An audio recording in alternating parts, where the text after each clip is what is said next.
After DC showed us what they can do at Comic-Con, Marvel was like, yeah, we got movies coming out too, you know. So Comic-Con seemed like the perfect opportunity for Marvel to release a new trailer for Doctor Strange, and for the most part it has the similar tone as the last trailer, except the last trailer focused more on Doctor Strange kind of discovering this whole new world that he didn't know about alternate realities, superheroes, all that stuff. And now we get a broader sense of that type of reality and the type of training that he's going to have to undergo in this brand new trailer, where we see more of the Sorcerer Supreme doing his own thing. At the end of the last trailer, we see him walking up steps, and that's really about it. Here, you see him putting on the cape. You see him jumping and leaping with his buddy there, played by Churo Yujifar. I can't remember the character's name, but I'm looking forward to seeing the two of them work together to bring down Mads Mikkelsen's villain. And I'm loving the tone about the trailer. You see some horror elements. You see some really mind-trippy elements. Of course, everybody's very, very quick to say that the people behind this movie should probably be writing Christopher Nolan a check, because an awful lot of the imagery is taken from Inception, where you see the buildings kind of bend and you see like holes opening up and you see portals to another dimension where you just see like mirror images. But still, it's a captivating look at this of these powers of these sorcerers being able to bend time and reality. And it's something that this trailer really did bring my interest to, is how the concept of bending time and bending reality can be used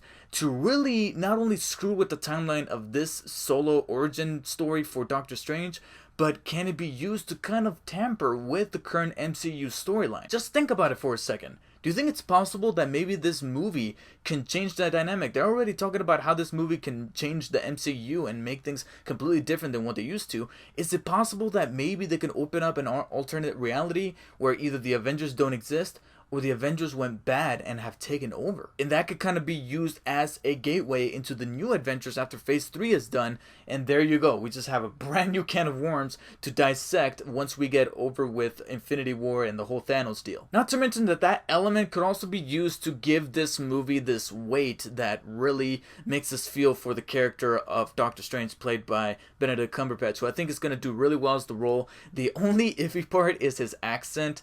He sounded pretty good in this trailer. He didn't really sound like a British man trying to pass off as American. It's just that I saw him in this other movie whose title escapes me, but I saw him in this other movie that had Julia Roberts and Meryl Streep. It was like an ensemble cast, and he played an American in that movie as well, and his accent was kind of coming and going ever so often, so I'm a little nervous of how he's gonna sound, but he definitely looks like the Sorcerer Supreme. You got the little green aura around his hands, so the little like gestures that he has to make in order to cast spells, the way he just like a pimp puts on that cape around his neck and he's ready to go to town. You got the Ancient One, played by Tilda Swinton, asking the doctor, how did you train to be a surgeon? He's like, years of practice. And she's kind of like, yeah, you're gonna be here a while. And with the concept of time travel and alternate dimensions, they can play around with that, where he can go years, and therefore that explains the gray hair, go years of training as a sorcerer, only to come back into an alternate reality where he never had the accident, he never faced all these deals, and maybe he never had that girlfriend in Rachel McAdams' character. And everybody else looks good as well. Chero Yojifar, Tilda Swinton, even Mads Mikkelsen, who look-wise, he looks kind of terrifying. I'm just a little nervous about his character, because you know how MCU does their villains. I think Loki's so far,